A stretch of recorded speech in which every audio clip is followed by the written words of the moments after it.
Alright guys, we're on to motifs, okay? I want to talk to you about my philosophy when it comes to motifs, okay? A motif is an idea, okay? Now, I think we can all agree that music is a universal language, and if you're speaking any language, no matter what tongue you use, every call requires a response, okay? And that's what phrasing, that's the heart of phrasing. If you expand phrasing into a bigger picture, you have songwriting, okay?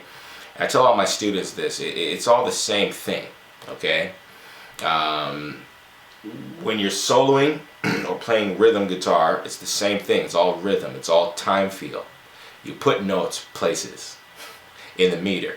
And depending on where you put them and how you put them there, they'll sound good or it'll not sound so good, okay?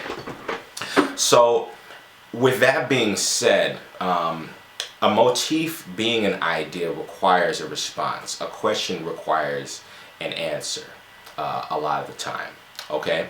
So if we have a time feel going on, okay? So we have 4/4 going on. I'm just going to play this idea for you, okay?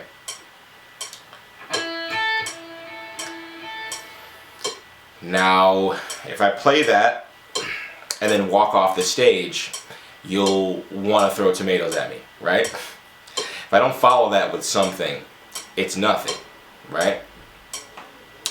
So let me follow it with something.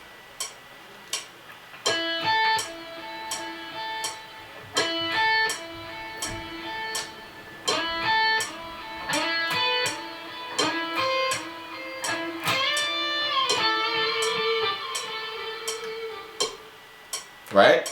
So, as you can see how that little idea, that one idea, was followed by an answer. And then you see how the answer was followed by its own answer. And then so on and so on and so forth. And then it blew up into something bigger. That's what your phrasing should sound like. That's what your solos that you write or that you improvise should sound like at all times. And even more so when you're improvising. You know, improvising is just composing on the spot. So it's the same rules, same principles apply, okay?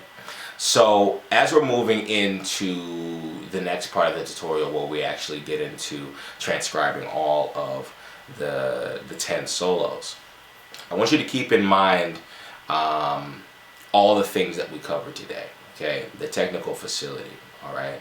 The modular playing, you know, being able to read the fretboard in a way in which you can actually traverse the neck.